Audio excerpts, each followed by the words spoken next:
Hey y'all, my name is Tamra Andress. I am your Fit and Faith podcast host. I'm pumped to be here. Just me, no words, no scripts, no intros, no outros. I love authenticity. I hope to breed vulnerability. And I usually do this alongside another dreamer, mover, shaker, entrepreneur, passionista is what I love to call them. If you're a dude, then a dude.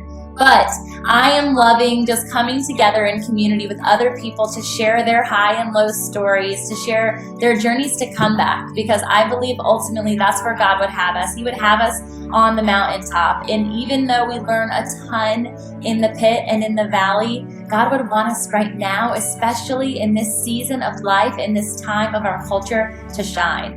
And so here I am. I want to teach you how to shine. I want to be alongside you when you get your glow. I want to catapult you into your calling, whatever that is.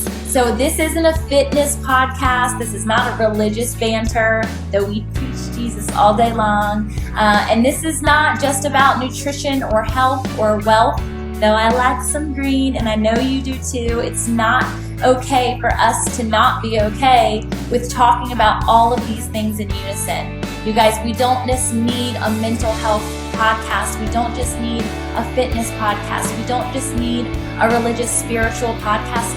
It needs to blend. This is what Fit and Faith is all about. It's all about creating alignment, connectivity. It's about pursuing your wholeness and claiming it over your life and over the lives of the loved ones that you have around you in your community. So thank you for tuning in. I would love to get to know you more.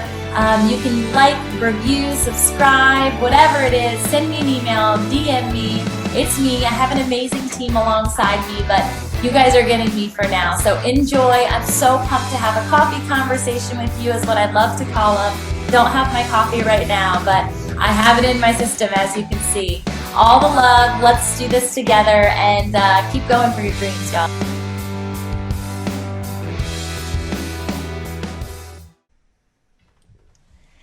Hello, Facebook world. I am so excited to welcome a new guest today on the podcast. I say new like there's ever been an old podcast guest host. There hasn't. I'm the old one. She's the newbie, but I'm so pumped to bring you guys to this conversation today. Everyone quarantined at home. It's been fun having podcasts on my traditional time. This is when I always do it, is during lunchtime. But there's been so many more people interacting, which is so cool. So excited to connect with some moms and introduce you to the badass mom, Jessica Hessels. And let you kind of go from here and explain your storyline. Yeah, thank you so much for having me. This is incredible. So I am Jessica Hessels. I live downtown Toronto with my boyfriend and my almost 8-month-old daughter. Like I said, we live right downtown Toronto. It's very different weather here than probably a lot of people watching. Totally. So I run my own podcast called the Badass Moms Club. Yes. My podcast is all about normalizing motherhood and empowering moms to just live the life that they really want to live. I'm also a holistic nutritionist and personal trainer, so I do have my own online business, and I am in the middle of transitioning over into coaching moms. I'm very passionate about moms. I'm very passionate about motherhood. I've kind of found my rhythm in all of this, so I am really excited to just see where this takes me and keep connecting with more and more moms. That's really awesome. I don't think I even knew about the nutrition and fitness component of it. And it's such an important thing for us to be mindful of as moms. I'm walking through a weird season right now where my kiddos are watching me work out really for the first time that they can remember, because I worked out before they woke up in the morning. And so now my gym's not open and I miss my burn sisters so bad. But it's been, critical for them to know, and they've always known mommy works out, but now to actually see me do it and watch me sweat and watch me like, oh, out of breath and like, hold on, mommy can't talk right now. Yesterday I almost threw up. Thank you to my girlfriend, Jamie Dockowitz, who was previously on the show. And I just think it's really important for us as moms to show up in that way visibly for our kids. It's been a lesson that I've learned through this time that I want to work out in front of them more often, even after things shift. I think you touched on a really good point, and this is what I think a lot of parents can attest to, that your kids mimic you and what you do, and they don't necessarily always care so much about what you say to them, right? But if they see you doing something, and like that's my hope with Esme, is that as she gets older, that she sees my partner and I work out, we're both very big into health and fitness, that she'll just like naturally kind of go that way. So that's hopefully awesome. It works. Yeah, that's so awesome. I think that's so important. And I love her name, Esme. That's so pretty. Where did you guys get that from? You know what? I think the first time, I don't even remember if it's actually in the movie Twilight. Oh, okay. Is it in the book? I think daughter Renesmee, maybe, I think is pretty. The name. Yes. That rings a bell. Yeah, and I had just heard it when we were pregnant, and I just like said to Emmanuel, my partner, I was like, what about Esme? Yeah. And it was just like a no-brainer, and we toyed with like one or two other names, and that was the only name we really liked. We had the boys out too, because we didn't know if she was going to be a girl or a boy. Oh, you waited until you were in the hospital? So we actually had a home birth. Oh, tell me about that. This is so interesting. Oh, goodness. Did you have a doula or a midwife, or it wasn't planned?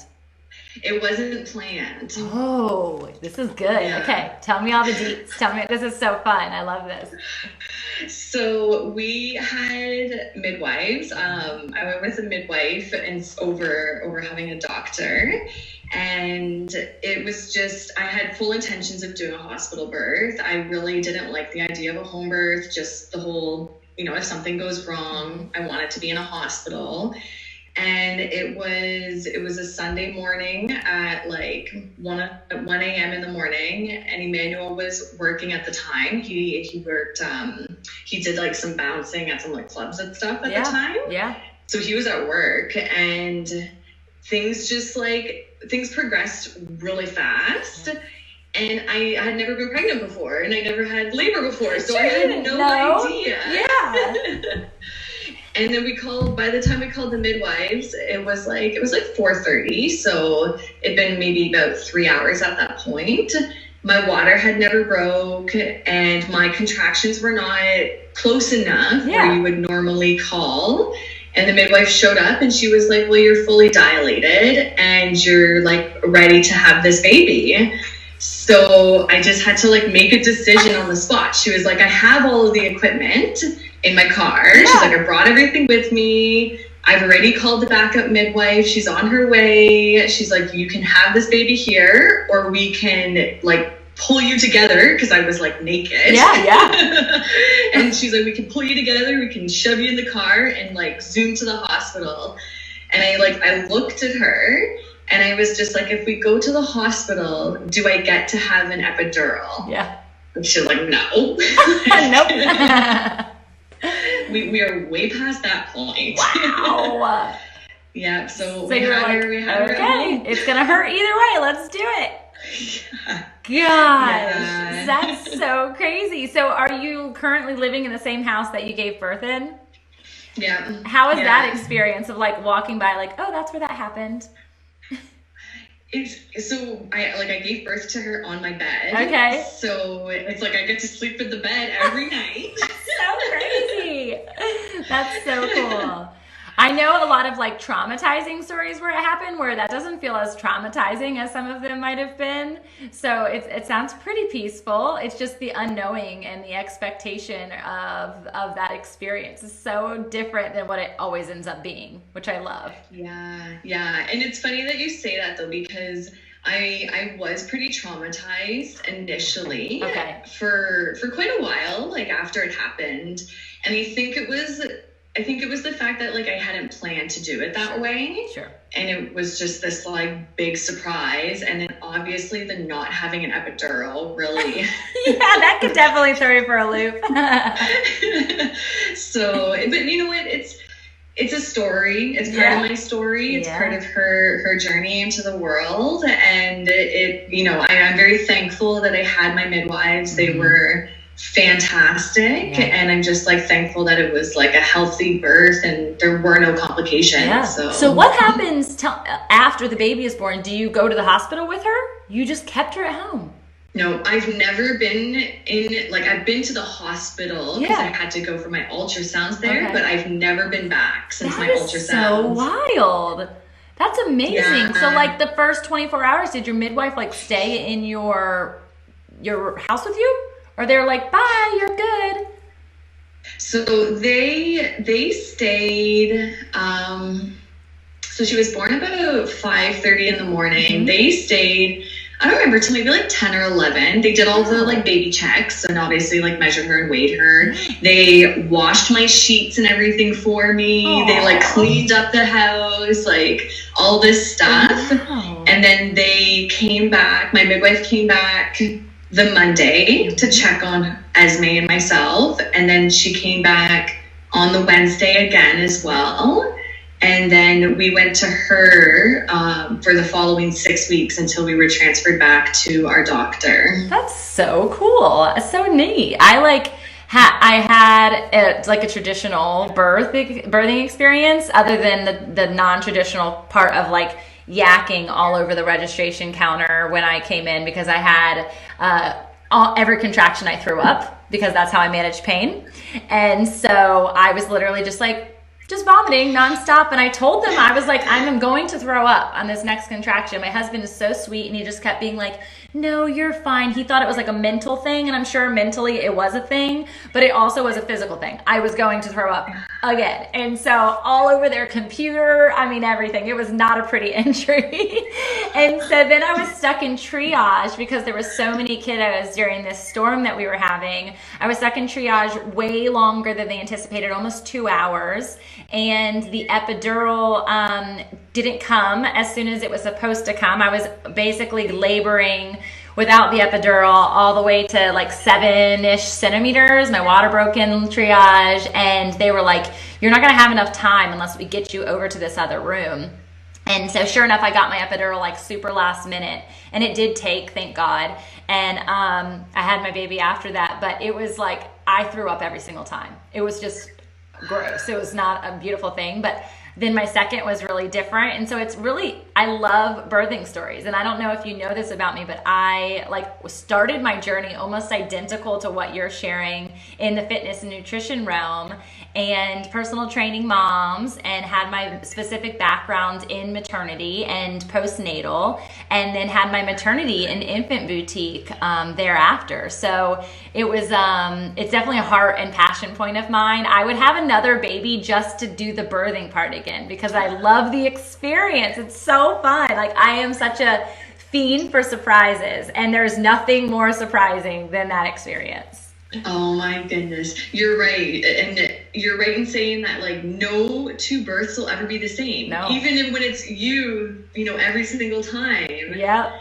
Wow. Yeah. Wow. So I tell me, imagine being in triage while you're going through that. I was screaming. The whole waiting room had to have heard me. I mean, I was in so much pain. It was horrible, and I didn't even care. And then they're hearing me yak. I'm like, oh my gosh, these poor nurses. They're like, we need to get that girl out of there because that's like disturbing everyone. They're hearing the chimes and then the yak and then the chimes and then the scream. I'm like, I'm so sorry. It was interesting. It hurt. That's for sure. I thought I was going to have a natural labor, and then I was like begging for the epidural. So that was interesting. And then I've had girlfriends who are so sad that they got the epidural and that they needed the epidural. And I'm like, it's okay. Like, it's there for a reason, and it doesn't make your experience less natural. It still is happening. Your body's still doing something miraculous. Yeah. And that's the thing too. It's like, you're so right. Moms put so much pressure on themselves, and it's like, it doesn't matter. Whatever way your baby comes into this world, it doesn't matter if it's a cesarean, vaginal, epidural, at home, like in the hospital, like it's all beautiful and it's all hard work. It's so true. It's so true. And that's like a perfect segue for us to share like about the fact that you have this Badass Moms Club podcast and your website with all these awesome blogs, which I was reading through, and even your Facebook community. So tell us about like how that launched, when that launched, and yeah, what it is you're cultivating over there. So I launched my podcast is really new. I only launched it at the beginning of March.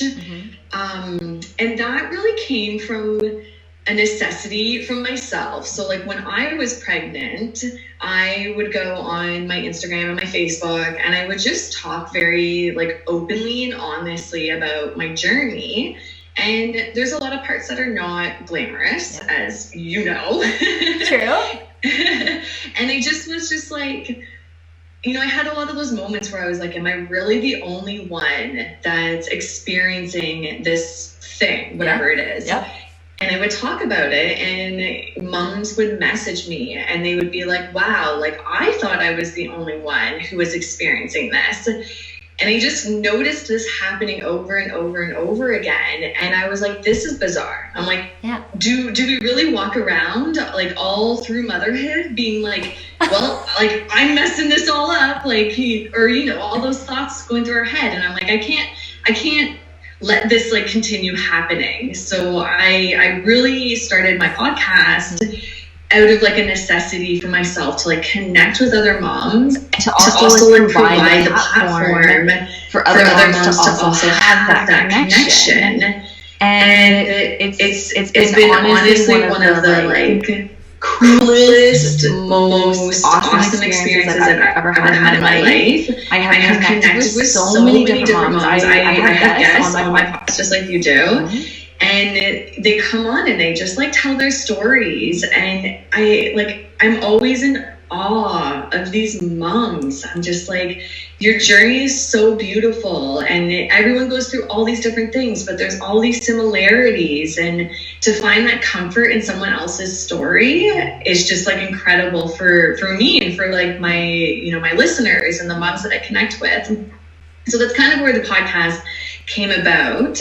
And, you know, my social media is very much just a part of that. Yeah. It's like an extension of all of that. And then same with my blog. It's sort of just like, it's all just kind of one thing where, you know, because people like to absorb information in different ways. Totally.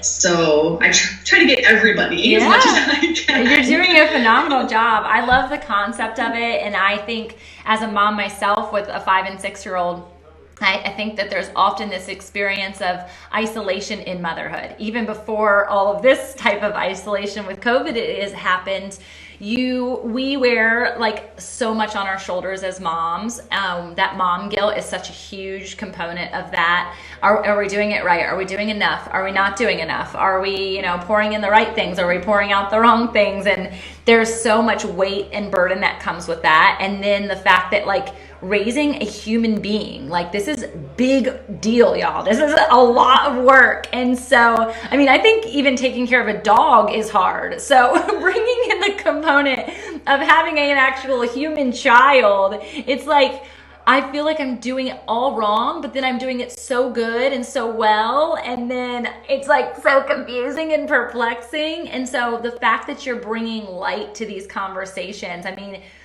in my pregnancy journey, I didn't even really have Instagram the way that we do now. I wasn't really involved in Facebook in the same capacity. It was more strictly for my boutique, not like consuming friends or parallels or that comparable experience.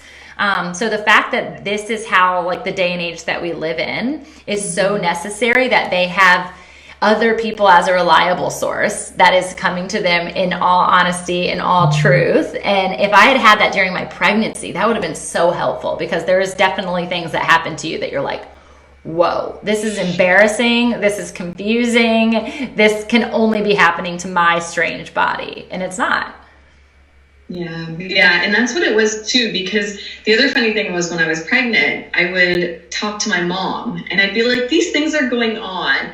And she's like, this is some new millennial stuff. She's like, I don't remember any of this from when I was pregnant. And I'm like, I'm pretty sure this all existed back then. Yeah. You just don't remember because it was, 30 plus years ago. Yeah. Or it wasn't documented in the same way that we document things now. So there really wasn't that awareness factor at all. And there's surely, I found, to continue in conversation with my mom, is like, you didn't communicate about the things that we communicate now. There wasn't the same transparency, vulnerability, authenticity. Those things weren't a thing, unless maybe it was with your close sister. But otherwise, especially to the mass public, they think what we do is so bizarre. They're like, what, are you going to share your whole story? That's just for you. And you're like, no, actually, I walk through this to become a servant for other people so they don't have to walk through it alone or confused either, which is exactly what you're doing. Yeah. And it's incredible. And it's funny because it's the more I share my story, it's the more it almost is healing for myself. Totally. And that I believe that's the whole point of sharing your testimony. We're called to do that with such intentionality, and it's not just for the service of other people and not just to bring the glory back to God, but for us to become the best version and the full whole version of ourselves. So cool. It's such a cyclical experience that I think is really beautiful. So share with me about the journey of, and we talked about this on a confidence conversation that I had the other day with my girlfriend Tiana, who we do this sister experience once a month, and we were talking about confidence and body confidence specifically. And how did you deal with being pregnant for the first time as someone who was previously fit and in shape and in tune with their body? And how did that journey unfold for you? Yeah, so I hated being pregnant. Yep. Not uncommon. I didn't even have a, irregular pregnancy or anything. I had pretty regular pregnancy symptoms in terms of morning sickness and swollen feet and all of that type of stuff. But the biggest thing I didn't like about it was I just didn't feel like myself. Yeah. And being someone, when you are very in tune with yourself, it's very noticeable when you're off. And that's how it felt right from pretty much the beginning, pretty much 4 or 5 weeks into my pregnancy. The whole time I just felt off. But I loved being pregnant in the way that my body looked. Cool. I actually really liked having a belly. I thought it was so cute. Oh, that's awesome. That's, I feel different than a lot of people. Have you been on the same page with women in that? No, I would say it varies. I would say there are women for sure who love being pregnant because they feel really great. And then there are women who love being pregnant because they love their belly. And then there's the women who hate pregnancy all around and then hate it because they don't like their belly either. So, but I liked it. I also, though, I will say I never got very big. I was relatively small. When I went to a wedding, I'm trying to think, when I was 36 weeks pregnant, and the dress I was wearing, you couldn't even tell I was pregnant. Whoa. So, that's wild. Interesting. Yeah. I'll be so curious because I stayed pretty small. I had my gender reveal and around 20-ish weeks. And you could hardly tell in any of my pictures that I was even pregnant. People are like, how are you already finding out that you have a boy or a girl and you can't even tell that you're pregnant? So I was similar. How tall are you? Is that part of it? I'm 5'8". Okay, so I'm 5'7". So that I think is a part of it. But round 2, that I wasn't so lucky. I showed pretty soon. I showed pretty early. But again, I also liked my belly at the beginning stages. It was that last month for me that was just so hard. But I think that I hear that is very common experience just because you're exhausted and you can't sleep as well and all of that. Yeah. And probably too, your second time around, your stomach is just, it's not as tight as it was the first time. Definitely. Your body knows what to do. So it's like, oh, you're pregnant. I'm supposed to grow. Ready, go. So it happens. So tell me about like the journey after then. So you wait the traditional 6 weeks or whatever before you start working out. How did you feel about, like, did you feel a really big urge or desire to like get pre-baby body back, or what was that journey like? Yeah, so I don't like to use the term like pre-baby body. Good. And because it's just very negative, right? And you're trying to get back something that it doesn't even exist anymore. So like your body's just different. I'm so glad you're saying keep going. And it's just like, I'm a firm believer, like there's absolutely nothing wrong if you want to look a certain way. That is fine. And if the way I want to look happens to be the same way I looked pre-pregnancy, that's fine. But it's just like, it's your mentality around it that has to be different. And that's why, people call it all different things. They like, I don't know. I've heard other terms instead of like pre-baby body that are more positive. I can't think of any of them now. Yeah. But yeah, so once I hit that 6 week mark and I was cleared, I was very excited to get back into, something. It was very eye-opening for me, because when you come from a world of fitness, especially when you're into weight training, you can't just go back to that once you've had a baby. And I had it in my head that I could, right? I was like, because everyone just says 6 weeks, you get clearance from your doctor, off you go. And I was just like, I went to see a pelvic floor physio. That was one of the first things I did. And she said right away, she's like, you have a bladder prolapse. She's like, you can't be doing all these different things. She's like, you can do certain things, and here's your list of things you can do, but it's going to be very like minimal, no equipment until you get these figured out. I had like my abs had separated because of my belly. So it was very much like an eye-opening experience that there is no going back. Like, it's literally just, this is a new season in my body. This is a new season in my journey, and that's okay. And this is what I have to look forward to, that things are going to improve or advance in whatever way I want, but I have to make sure I take care of all these steps first.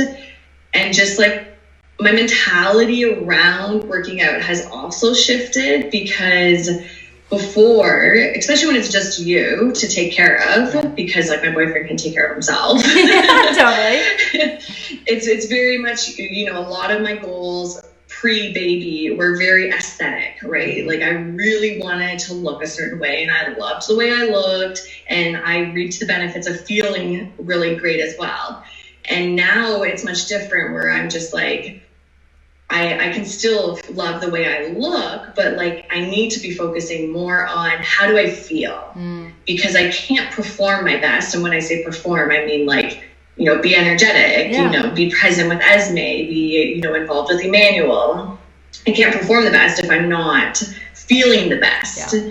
So it's much more now just like what makes me feel good, and understanding that how I look is going to come as like a byproduct to doing things that make me feel good. Yeah, that's so good. And that movement is such a, it's not just that physical realm, it's that mental realm that comes into play, and the spiritual realm even, and how that then projects into the other portions of your life in overflow, because you've just spent time moving and like serving your body and your soul and your mind well enough that then you have this experience to be able to say, okay, I have these my dopamine levels are high. I'm like ready to like interject and provide that to somebody else without it feeling like a drain or like a sucking experience, you now can just, hand it over more freely because you have an abundance of it. So I love that perspective, and what a beautiful, part of your storyline as a coach to be able to now serve women, especially moms, in such a beautiful way, because you're going to be able to break thought patterns that the world puts on people, because that is a heavenly perspective and mindset that you have that the world isn't serving in the same way. And so I really love that you're creating community around something that is so freeing for women to understand. I'm seeing, and I can't even speak into it. You surely can't speak into it yet either, but like this same thing happens again and again in our lifetime. So I've heard people, when your body hits 40, everything changes, right? So that's like a new birthing round for the woman. And then, because then you're going through menopause. And so this is like a new birthing round for the woman's body. And yes, it's something that we get to deal with that guys don't seriously have anything in the same parallel. And so one day we'll get to ask God like the purpose and all of that, but ultimately it comes back to the very first adjustment, which is motherhood. Like we have this beautiful gift and opportunity to breathe life into the world, and so our bodies and therefore are in constant adjustment mode as we grow. And I always want to serve people well in the same concept when they get to those different higher milestones, 40, 50, 60. Our bodies are bound and determined to change, and it's not about getting back into any body type that you used to have, because you're not the same age. You're not the used to version of yourself. And I am so grateful that I'm not that used to version, because this new version has a better mentality, has more wisdom, more growth in other areas. Sure, maybe my pant line is a little bit bigger too, but we have this ability to like still be very healthy. And after having children, 3 years passed. In fact, I had gotten in the best shape of my life at that point. And so giving people also hope to know that it's not, again, like you said, it's not about getting into a specific style or genre or body type. It's feeling your best and giving your best in that energy mindset. So cool that you have that. Mm-hmm. So tell me, like, let's go back, because I feel like we can go a little bit deeper into this experience. Like how did you get started in this realm? What was your influence like in your home as a child? I want more of your storyline. Let's go deeper. Ooh, as a child, I mean, we were like, as a family when we were kids, we weren't really, like, activity wasn't really like a thing, I suppose you could say. Like, I would say we were like naturally sort of just like active people in the sense that we played outside, which is also, I think, attributed to the fact that, social media and stuff wasn't a thing when I was really small. So we just had less to do inside. So you just naturally, navigate or, get outside. But I did some sports and stuff when I was a kid, but I never really stuck with anything. I went through a really big transition in high school and early college where I was very much self-centered. Mm-hmm. There you go. It's probably the best way to explain it. Yeah. And it was just, I think probably a lot of people go through this, but I was really more like, how can I be popular? How can I get invited to, the parties? And how can I just sort of look like the best person for the people around me versus like try to be the best person that I can be? So I went through a lot of transitioning for a good, high school and college. So probably a good like 8-9 years where I, really lost myself. And then when I was in college, it was my first or second year of college, I was introduced to the gym. Okay. And I've talked a lot about this on my social media. Working out, I would say like it changed the trajectory of my life. I was involved at the time. I was in a really, really bad relationship. I was, binge drinking. I was involved in drugs. I was wasting away pretty much everything I had. And with the gym, things just changed. I just, over time, got this confidence that I never had before in my life. And it was a very slow progression, and it took a lot of work because it's very scary as a woman in a gym, especially when you venture over into the weights section and away from cardio. Yeah. It's very, very scary. Yeah. Men are staring at you. They're watching you. Everyone wants to see what the one and only woman is doing in the gym. Yeah, so true. I built up a lot of confidence in myself, and it made me feel so good. And it came from an internal spot inside of me. And I started to just notice these things in my life that I never saw before, that I was just this relationship that I'm in is very detrimental to myself, and it's detrimental to the person that I was with, because we were not serving each other whatsoever. And, these other factors in my life, like the binge drinking and the drugs and whatnot, were just filling these voids for a temporary amount of time. And that I very strongly believe that if I had not been introduced to the gym, I don't know where my life path would have been, but it probably would have been negative for at least quite a long time. Yeah. I feel like a lot of people can relate to that. I can relate to that. I think a lot of college kids, girls specifically, can relate to that. Even guys. I remember seeing the transition. This was more post-college that I saw it in the opposite sex, but because they honed in on the binge drinking and all of the other things when they were there, right? I feel like I have such a different perspective even on what college could be or should be for my own children because of my own experience with it. And there were so many amazing things about my schooling experience, but definitely the party scene is not a thing that I want to see replicated in any child. And that's the biggest thing. We're so young. We're such babies at that point in our life. And we're just sent off to this next phase of our life with such freedom and such, almost expectation that we're going to survive and succeed based on the tools that we've had since we were 17 years old. And you are wavering because you're wavering. You're a baby. You're still technically waddling, right? And I don't know if you know this, but the prefrontal cortex of your body, of your brain development, doesn't actually close until you're 25 years old. Meaning you're still literally consuming every single thing that happens to you that's in your sphere as a foundational premise to who you are going to become. And so a lot of those party tactics and strategies and experiences, they're really ingrained in me from a place now that I can see was a developmental time for me, but I was broken, so broken. And it's really sad. When I look back even at pictures, I'm oh man, so unhealthy, and so walking out my life for the mirror and the other people around me. And like you said, there was no even regard really to my own emotions or soul awareness. It was all around, where's the flock going today? Okay, I need to make and move and adjust to where they are too. And yet the whole flock is lost, a lost sheep, just meandering around looking for not healthy water, okay?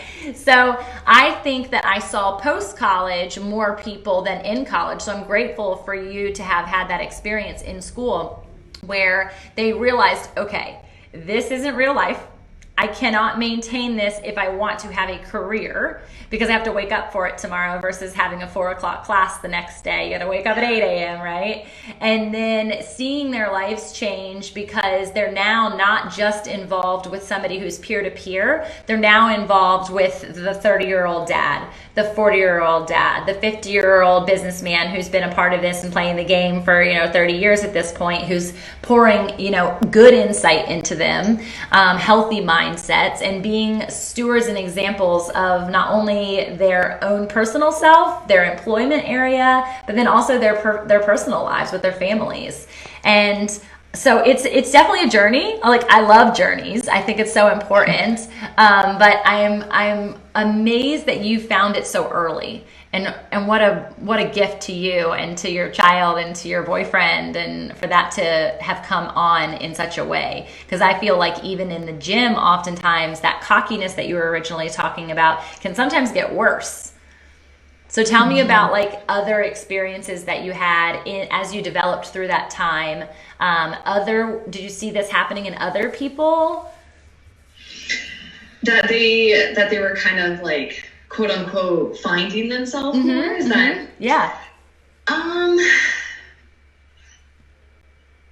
I've never really thought about it. That's good. That's cool.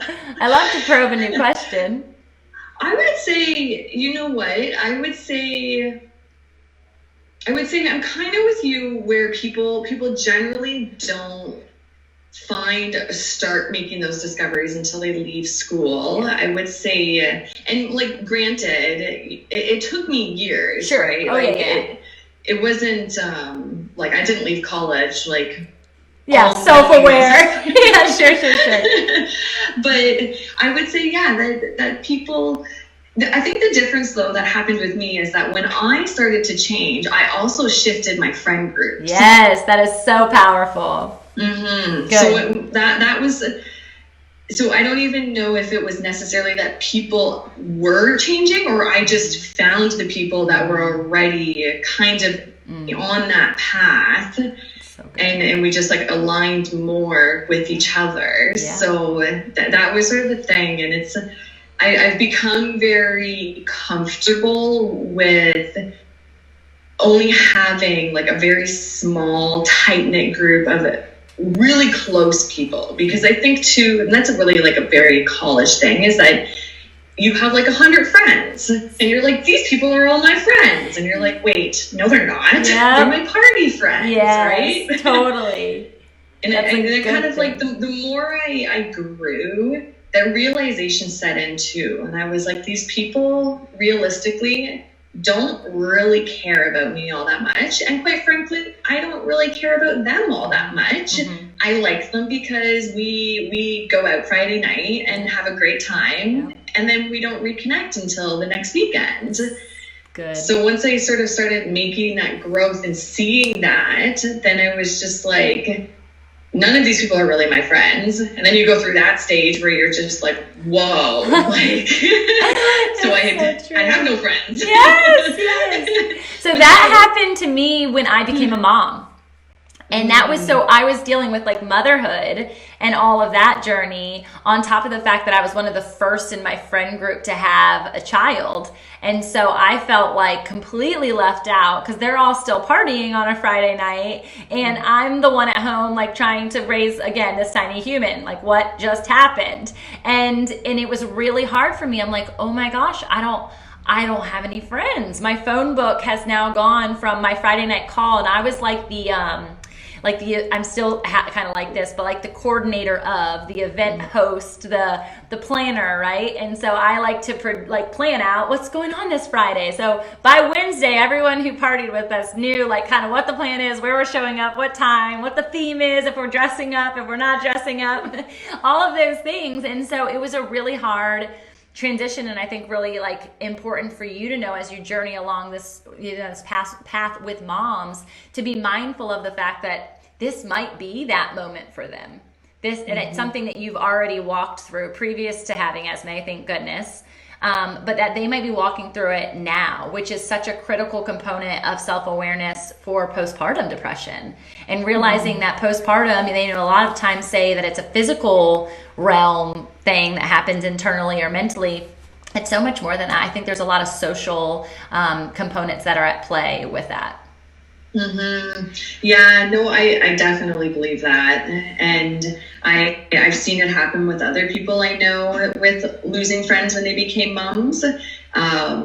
My friend group is still so tiny that I really had very few people to lose. So. That's awesome. That's good though. That's like you're supposed to have an inner circle. It's so important. And there's so much more quality to that, right?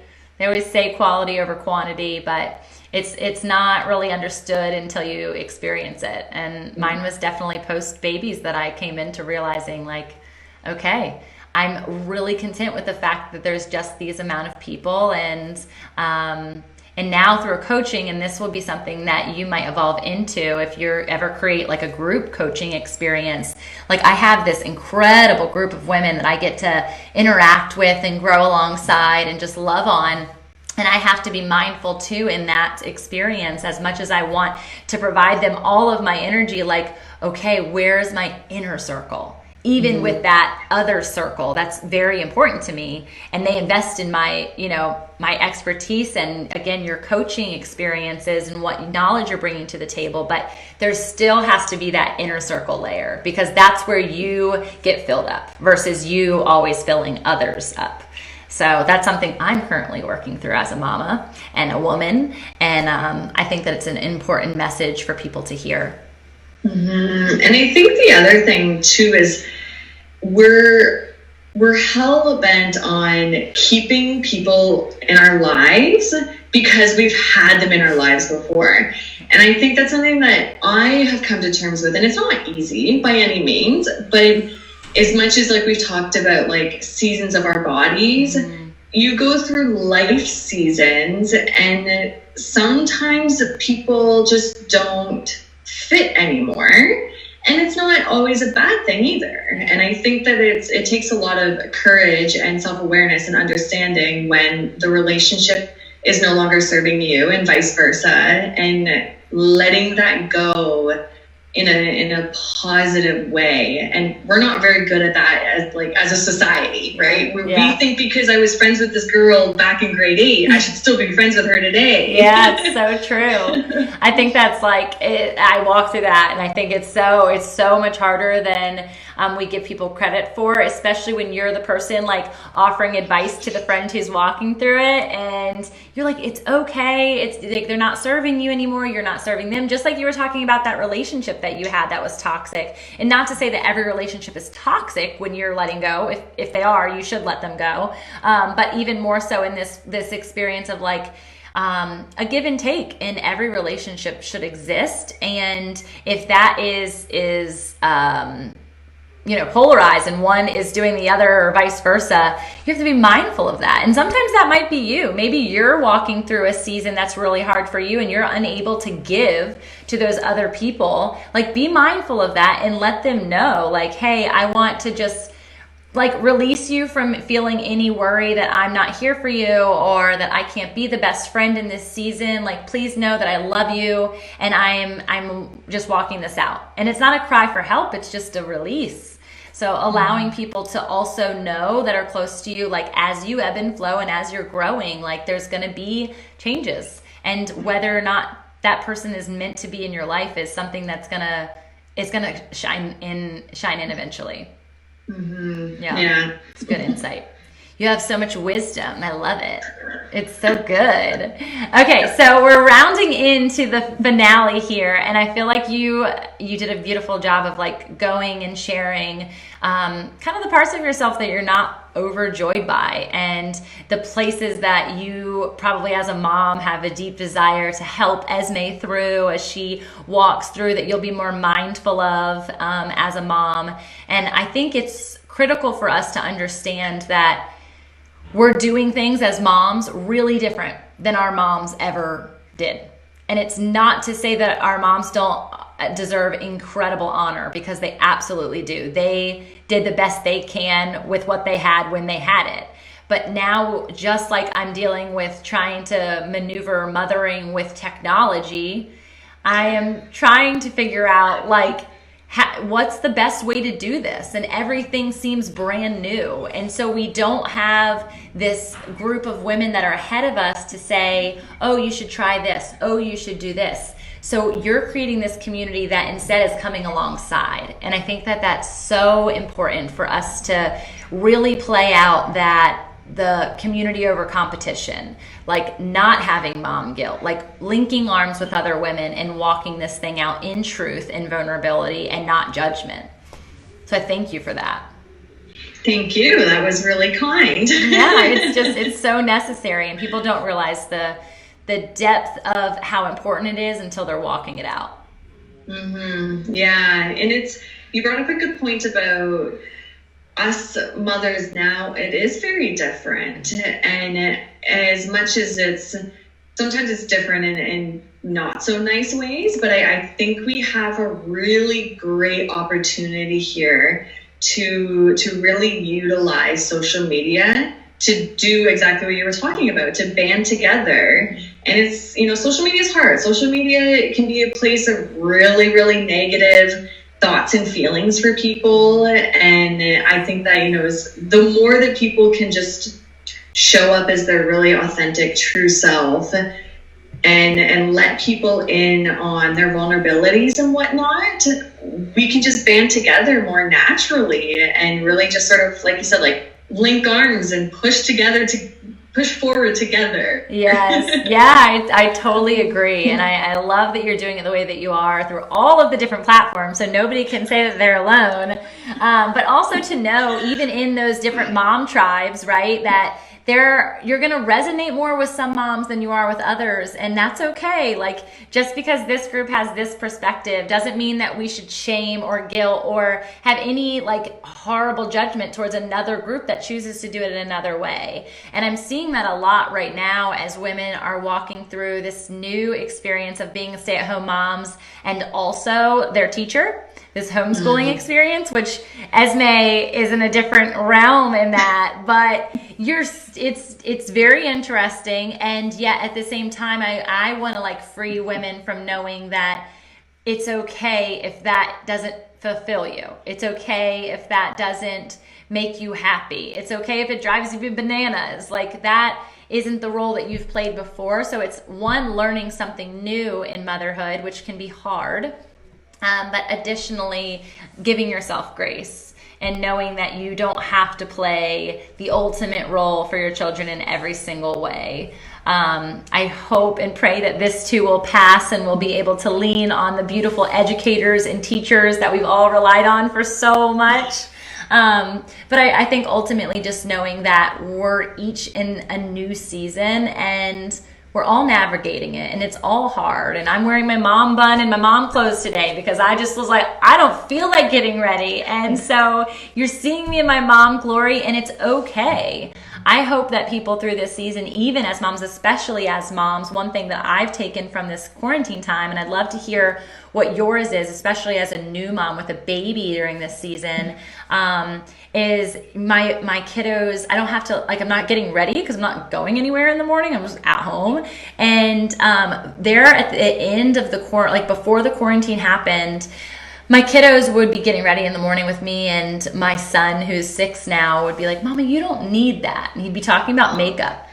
And I'd be like, oh, thanks, buddy. You're so sweet. Like, that's awesome. You're right. I don't need it. Mommy just likes to wear it. And then I would see my daughter, and she was starting to get into the interest of, let me be just like mommy. So she'd be like, can you put some blush on me before school? And like, I would dust off the brush and then like give her the little dab, right? And I haven't been doing that. And it's been really freeing, not only for me as a mom, but I really feel like instilling something really fresh and important for my children to know that, like, this is me, this is mommy, and mommy can be just as confident like this as she can when she has full makeup and full hair done, right?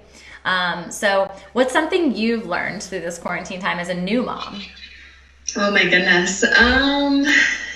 Something I have learned, I don't know if it's something I've learned or I am learning. Yeah, I feel sure. like it's kind of fresh. Yeah. Something I'm learning is just that I do this very naturally. It's not even the quarantine that does this, but I put a lot of pressure on myself to be performing all the time in, different facets of my life. And the quarantine is continuously showing me that, like, it's okay to do nothing. Like, it's really okay if I don't feel like doing stuff today and I'm not mentally in it, to just sit around in my pajamas all day and, eat ice cream at 10 a.m. and watch movies and, obviously still parent, but it's a little different.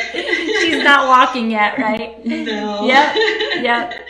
I could still stick her in one spot. Awesome. There. Good for you. Enjoy it while it lasts. It's so short. No, I know. So good. But That's it's hard. so And I think though. this is a big thing for moms right now. And this is another thing with the social media, is that you see all these people that are doing all these things, and they're like, I'm learning a new language, I'm learning how to bake, I'm, cleaning my house, and it makes us feel like we're not doing enough. And I did a podcast episode on this, and I just said that, like, whatever you are doing is enough. And it's like, this is a pandemic. This is not a time where you have a freebie where you can learn all these things. Like, if you are, that's fantastic. Yeah. If you're not, that's fantastic. Like, you need to really do what is going to help you get through this. And some days that might look like cleaning the whole kitchen cupboards, and the other days that might look like wearing your pajamas around and sitting on the couch all day. That's so good. Such freedom in that. I love that. Thanks for that advice. I'm going to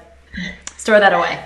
I think that's really necessary and definitely a beautiful experience, even for like a young mom. I was thinking about young moms the other day, and I say young moms being like the baby's young, right? Is that I feel like when my baby was in that stage, I had this like uber desire to just like show them off all the time and like get them dressed in all the cute clothes that I'd gotten for my baby shower, and like, let's go to the store and let's go to Grammy's house and let's go here, just so that people could interact and like see them. But what beautiful experience that you have to like covet that time with them and really just see all of those different phases and all of the best pieces of that time and really like take it in. Because I feel like so often I was doing what you were doing, in the sense of like performing out of, I don't know, I think it was a comparison probably, and like that desire for perfectionism, when it would have been really nice to just sit and be with them. And so I'm a little bit envious, but I'm not supposed to be envious. So I bless you and pray for you during this time, that you guys, all of you all, will just kind of take that in as a special gift from God himself. Thank you. You're welcome. I am so excited. Y'all have to tune in. I'm going to let you share all the places they can find you before we close off. Yeah, so as you already know, I'm everywhere. I love it. So I'm on Facebook as my name is Jessica Hessels. I'm on Instagram. My Instagram is Jess Hessels. You'll know it's me because my tagline will say the Badass Moms Club, and then I'm on my podcast as the Badass Moms Club. So I'm pretty present everywhere, and I absolutely love connecting with people, whether you're a mom or not a mom. I just love connecting, and I'm a huge voice noter. So if someone connects with me, I voice note them, and it always freaks people out, but I'm the same. It's one of my favorite ways to communicate with people. Yeah, I love it. It's just so much more intimate than messaging all the time. And at the same time, you can get a lot more information in than texting or messaging. It's so true. It's so true. Well, y'all, I am so grateful to have you on today. You're such a gift. I'm so excited to see as things continue to evolve and transform for you and your family. And I am also really looking forward to being on your podcast next week. So you guys have to tune in. We're going to share and collaborate and just kind of offer each other's communities our own hearts during this time, and serving you guys in that way. So we appreciate your listening. We hope you subscribe and review and do all the things, but ultimately we just hope that you know that we are here for you. We're in support of you, and we're cheering you guys on as moms, as women, really anybody who's tuning in. So thank you so much, and we will be in tune soon. Thank you. I'm Tamra Andress. I'm your Fit and Faith host, and I am so excited to just be here to share with you other movers, dreamers, shakers, entrepreneurs, pastors, whatever. If you've got a head and you've got a heart, I'm so excited to explore who that is, whose you are, and discover your wholeness, your health, your wealth, and your joy. I love to exude happiness. I want people to know that this is not, this came with trial. You guys, this came with a lot of effort. This came with a lot of lows. and so many highs. And I want us to experience those together. This is a real community of dreamers, and I'm excited to help catapult your calling, your kingdom experience, the purpose of your imprint on the world, wherever, however that is. So come along for the ride. I'm excited to chat with you. Like, comment, review, send me a DM, send me an email. It's me responding, even though I have an incredible team. And so I'm just excited to get to know you. Let's connect, let's create community, and let's walk in our calling.